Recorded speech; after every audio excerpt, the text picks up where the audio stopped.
મિત્રો, આ ગુજ્જુભાઈ ગિરીશ કુમાર વિશ્વનો સૌથી ત્રસ્ત જીવ છે. આ કુદરત મારી શક્તિઓની પરીક્ષા લે છે અને મારા ઘરવાળા મારી સહન શક્તિની પરીક્ષા લે છે. આ મારા દાદાની વાત કરું, એમના મોઢામાં એક જ અસલી દાંત છે, બાકીનું આખું ચોકઠું છે.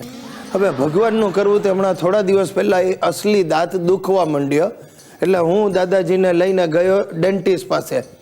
જેવા અમે દવાખાનામાં દાખલ થયા ને એટલે દાદાજી મને કે, ગિરિયા, હા ડાક્ટર પર મને ભરોસો નથી, અહીંયા બધા બોખા જ આવે છે, આ ડાક્ટર હારો બધાના દાંત ખેંચી કાઢે છે, મારો દાંત પણ ખેંચી કાઢશે.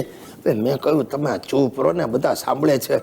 અમે ખેંચી કાઢે તો ભલે ખેંચી કાઢે, તમારે શું આ દાંતને લંડનના મ્યુઝિયમમાં મુકાવો છે? ચૂપ રહો, આખું ચોકઠું નવું બનાવશું.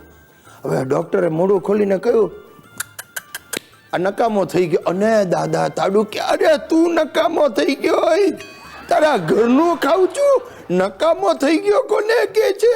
મેં કહ્યું, દાદા જરા શાંત પડો, આ તમને નહીં, દાંત નકામો થઈ ગયો છે એમ કે છે. મને કે ના, આ ડાક્ટરને હું જાણું છું, ગઈ ફેરા આવ્યો તો મને કે સડી ગયો છે, સડી ગયો છે.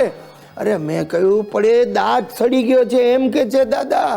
અરે ભાઈ, તમે નહીં માનો, ડેન્ટિસ્ટ બિચારો સિયા વિયા થઈ ગયો. મને કે ભાઈ હાથ જોડું ગિરીશભાઈ, આ તમારા દાદાને મારા દવાખાને નહીં લઈ આવતા, આ આઈટમને બહાર કાઢવા જેવી નથી. અને મોઢું ખોલવાનું કહું છું ને, મોઢામાંથી ગાળો નીકળે જ અને મારા બીજા પેશન્ટો ભાગી જાય. સાહેબ, મને સમજાતું નથી મારે શું કરવું. આ દાંતે તો લોહી પીધા છે. એક જ ઉપાય છે, દાદાને ગાળ બોલવાનું મન થાય ત્યારે કહી દઈશ. હવે ફિલ્મની જેમ તમારે બીપ એમ બોલી દેવું, એની બીપ. મિત્રો, આજે મારે તમને બધાને એક સવાલ પૂછવો છે. ધારો કે તમારા ઘરને બે બારણા છે, એક આગળ અને એક પાછળ. પાછળના બારણા ઉપર તમારો કૂતરો જોરથી ભસી રહ્યો છે અને આગળના બારણા ઉપર તમારી બૈરી ઘાટા પાડી રહી છે, તો તમે પહેલા કયું બારણું ખોલશો? રાઈટ આન્સર છે પાછળનું બારણું, કારણ કે કૂતરો ઘરમાં આવી અને ભસતો બંધ થઈ જશે, પણ તમારી બૈરી... હવે ગામના બૈરાઓની પંચાયત કરવાનું છોડો, કેમ કરો? અરે એ જ કરું છું, હવે હું ફેમસ થઈ ગયો છું. તો શું દાળમાં નાખું? પાઈની પેદાશ નહીં ને ઘડીની નવરાશ નહીં, ચેતો નર સદા સુખી. રૂપિયાના ઢગલા થાય ને એવું કંઈક કરો. રૂપિયાના ઢગલા કરવા માટે આડા કામ કરવા પડે ને એ મારું કામ નથી. આવડત નથી એમ બોલો? મારે તો અકર્મીનો પડ્યો કાણો. એ બાળપોથી જે મળ્યું છે એમાં ખુશ રહે. આ બાજુવાળા વિક્રમભાઈએ નીના ભાભીને નેનો અપાવી, નેનો. તમે મારા માટે શું કર્યું છે? મેં તારા માટે વિલ કર્યું છે. અને એમાં લખ્યું છે શું? કોની કેટલી ઉધારી ચૂકવવી એ? ખાલી ચણો વાગે ગણો. અરે સોસાયટીમાં આપણું કેટલું માન છે. એ તો ઉજ્જડ ગામમાં એરંડો પ્રધાન.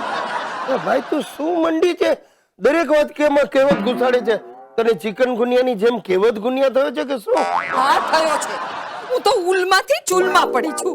અરે તમને કેટલું સાચવું છું, તેમ છતાંય તે બધા ખાયા ખેત, નહીં પુણ્ય નહીં પાપ. બસ કર બાપ, અને એક કહેવત યાદ રાખ કે રામ ચાખે એને કોણ રાખે. અરે રે, રામ ચાખે નહીં, રામ રાખે. રાખે રાખે રાખે, ભૂલચૂક લેવી દેવી. અરે ઉપરવાળાએ દાંત આપ્યા છે તો ચાવણું પણ આપશે. બાકી દાઈ સાસરે જાય નહીં ને ગાંડીને શિખામણ દે, પણ બોલે એના બોર વેચાય. ડમડમ ડીઘા ડીઘા, મોસમ ભીગા ભીગા.